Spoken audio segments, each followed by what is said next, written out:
अब एक बात बताइए, आप कहते हैं बेटी पढ़ाओ और बेटी बचाओ, क्या किए बेटियों को पढ़ने के लिए? 2 लाइन लिख देने से बेटी पढ़ने लगेगी?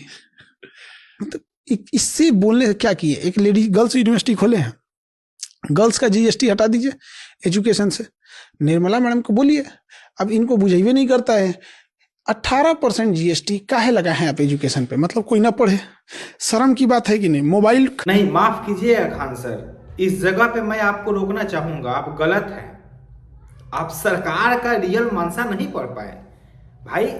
बेटी बचाओ बेटी पढ़ाओ, कहाँ कल्पना कर रहे हैं आप कि इसके लिए निर्मला मैडम जीएसटी हटा देंगी, गर्ल्स यूनिवर्सिटी खोल देंगी? इतनी कल्पना करना ही आपका अपराध है। जिस देश में बेटियों की इज्जत का कीमत लगाया जाता है, 20,000 25,000 कीमत लगता है, और कीमत लगाने वाले कौन है? जो सरकार में बैठे हैं। उनसे आप उम्मीद लगा के बैठे हैं कि वो बेटी बचाएंगे और बेटी पढ़ाएंगे? जिस देश में बेटी किसी तरह पढ़ लिख जा रही है, वो नौकरी लेने जा रही है, तो सीएम साहब जो है उनके नकाब खींच लेते हैं, और उस बेटी को आपत्ति होता है तो दूसरे बीजेपी नेता आके बोलते हैं कि तुम जहन्नुम में जाओ। उस देश में बेटी की इज्जत और बेटी बचाने की बात तो बेईमानी होगी ना। और फिर आप उम्मीद लगाए हैं सरकार से, सीतारमन से, मोदी जी से, तो ये तो आप गलत कर रहे हैं।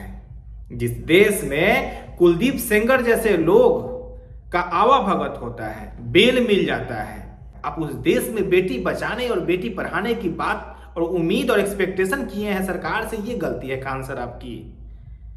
जिस देश में बेटियों को सिर्फ, बेटियों और औरतों को सिर्फ एक आप चुनाव जीतने का तंत्र बना दिया गया है, उस देश में आप सरकार से उम्मीद लगा बैठे हैं कि वो बेटी बचाए और बेटी पढ़ाए स्लोगन को चरितार्थ करे। ये गलती है आपकी।